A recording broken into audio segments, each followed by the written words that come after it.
का फायदा मिलेगा? देखिए, फायदा और घाटे का सवाल नहीं है, सवाल है बाबा साहब अम्बेडकर जिस वक्त एक ऐसे विषय को लेकर के गांधी और बाबा साहब अम्बेडकर के विचारों में द्वंद्व पैदा हुई थी कि जब रिजर्वेशन जो सीट था वहाँ ये था कि दलित को वोट डालने का राइट मिले और लोग ना डाल पाए। यदि और लोग डालेंगे तो पप्पू यादव के दादा नाना अपने नौकर को बना लेंगे, अपने गाय चराने वाले को बना लेंगे, फिर दलित को फ्रीडम नहीं पा, वो एक बेहतर तरीके से नहीं बढ़ पाएगा। लेकिन चलिए, गांधी के जी के जिद ने, हठधर्मिता ने कुछ चीज़ों को समझौता हो गया। जब आप एक तरफ आरक्षण की बात आपने की, मंडल कमीशन की, आपने एक आरक्षण दिया।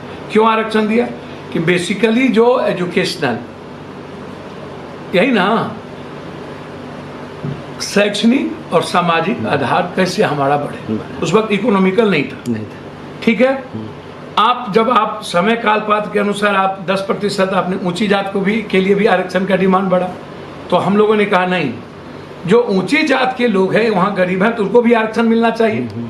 तो जब आप हम में से आरक्षण ले रहे हैं तो फिर आप हमको जो कर्पूरी जी का फॉर्मूला था या जो आधार था से लगभग 60-67% आरक्षण का, आप उसको आप हमारी बढ़ोतरी करते, आप वहाँ भी देते और हमको बढ़ाते और हमारी हिस्सेदारी आप बढ़ाते। दूसरी चीज, जब से मंडल कमीशन लागू हुई तो उसमें अत्यंत पिछड़ा दलित को आरक्षण का कितना लाभ मिला या कितना लाभ नहीं मिला, या कितने हमें बड़े सारे कॉलेजों में हमारा बैकलॉग किया है, हमारी सीट खाली रहा, जनरल कोटा से भरा जाता है। कई सारी परिस्थितियां देखिए, कान ऐसे ना ऐसे पकड़ो, स्थिति बुरा, ऊपर में कौन लोग बैठे हैं, वो कैसे चलने देगा?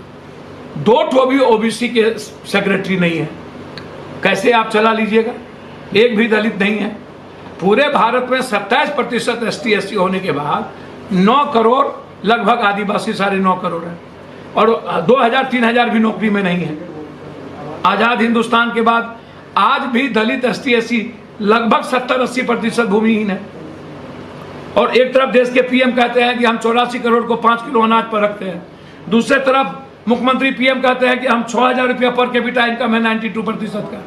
तो हम बेरोजगार भी हैं, एजुकेशन भी नहीं है, भूमिहीन भी हैं, गरीब भी हैं। आजाद हिंदुस्तान के पहले, मुगल के काल के पहले, हम 30 करोड़ 20 करोड़ 40 करोड़ की जब आबादी थे तो सरप्लस धन था हमारे पास, अनाज था हमारे पास, ठीक है ना। और उसके बाद जब हम हिंदुस्तान में तरक्की करने की बात करते हैं पर कि हमारी GDP का ग्रोथ, तो भैया करेंसी कहाँ है? गरीबी नजरिया से सबसे निचले पुदान पर, जहां सबसे ज्यादा जाति धर्म वहां 233वां नंबर पर हम है। तो ये जो जाति जनगणना है, ये जाति जनगणना न किसी जाति से मतभेद या मनभेद के लिए, न किसी जाति के अधिकार को छीनने के लिए।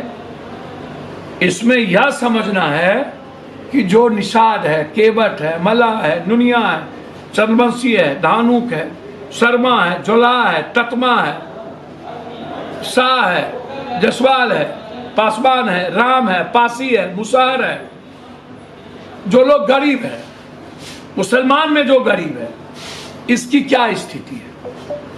क्या वो शैक्षणिक रूप से बढ़े हैं? क्या वो आर्थिक रूप से बढ़े हैं?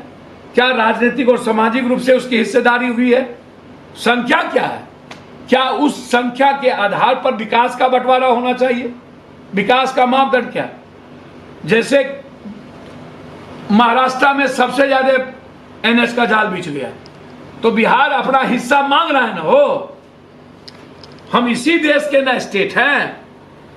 अब जैसे स्टेटस, विशेष राज्य और विशेष पैकेज की बात आती है, आप जैसे कश्मीर को आप स्टेटस देते हैं, इकोनॉमिकल स्टेटस देते हैं, या हम सीमा मिथिला कोसी सीमांचल में हम मांग रहे हैं कि हमको भी एक स्टेटस दिया जाए बाढ़ के चलते, या मगध को भी कह रहे हैं कि हमको सुखाड़ है, हमको अलग से स्टेटस दिया जाए, विशेष हमको सुविधा दी जाए, मांगते हैं ना। तो क्या जो समाज के आज जो ये आया, तो लगभग 63% के लगभग अत्यंत पिछड़ी जाति हो गई, 17% के लगभग आपको दलित हो गया, माइनॉरिटीज उसके बाद 17% हो गया। तो आप इस बात को जरा सा समझिए, कुर्मी 3% हो गया, कुशवाहा भी लगभग 3, 3.5, 4 के लगभग 3.5 के लगभग हो गया। तो आप जब राम है लगभग 5 के लगभग, तो मैं कह रहा हूं आपसे कि ये जो जाति जनगणना है, ये सबसे जो आर्थिक, शैक्षणिक, सामाजिक रूप से जो निचले पदार्थ पर है, उसको मुख्य धारा में हम लाने के लिए जाति जनगणना है। इसमें कोई राजनीति नहीं करनी है। अच्छा, जिसकी जितनी हिस्सेदारी, भागीदारी, ये बात तो पिछड़ा पावे 100 में 60, ये आज से नारा है। नारा तो बहुत पुराना है, कर्पूरी ठाकुर उसके पहले का नारा है, ये सब चीजें। और ये बात तो अंबेडकर साहब ही नहीं, सभी लोगों ने कहा कि गरीबों को उठाने की जरूरत है। तो आप बिना जाने कि इस घर में एक भाई मेंटल केस हो गया या बीमार है, तो डॉक्टर ही ना बताएगा कि इसकी बीमारी कैसे खराब होगी, ठीक होगी। तो सर, जब आज समाज में आया ना कि अब पिछड़ा अत्यंत पिछड़ा 63% है, तभी कितना बात कर रहे थे आप, 51, हम 63 आए ना, तो 63% अपना इकोनॉमिकल मांगेगा ना, एजुकेशनल, ST SC मांगेगा ना। आप आज पूरे देश में कई CM दलित है। सर, जाति जनगणना पहले पूरे देश में होनी चाहिए, तब ना आप उसी हिसाब से आरक्षण की बात तो सर 67 पर जो स्टालिन ने जिस आरक्षण को दिया है, मेरा डिमांड है वो आरक्षण को आप लागू करिए।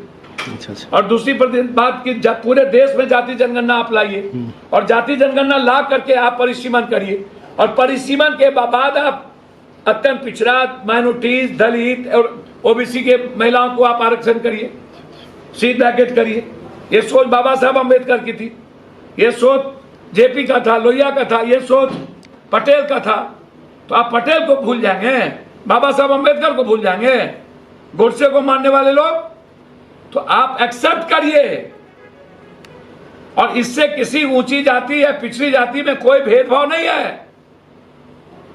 हम लोग दिल खोल करके गरीब ऊंची जाति के लिए आरक्षण की वकालत की है, और मिलना चाहिए, मिला, लेकिन उसी अधिकार से हम अपने भाई को एक हिस्सेदारी दिए, तो हमारी हिस्सेदारी बढ़ाइए, बस यही है।